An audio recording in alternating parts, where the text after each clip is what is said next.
Dek, pundile gata yang turut dalam kehidupan lun, dan gata yang pejit lun galak segalak-galak ji ke gata. Gata yang dirasa nyaman ke lun, tapi pakan semakin lun nyaman dan semakin merasa bahwa lun kagak ada tuba. Hana lun sangka cinta yang kakemang jinulai dalam seketika, gata tiba-tiba tanpa ana alasan.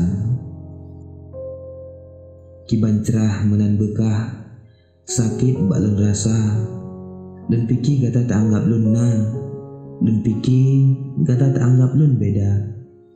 Ternyata rame truk kumbang bak gata, dan mandung kumbang tapi harapan yang sama.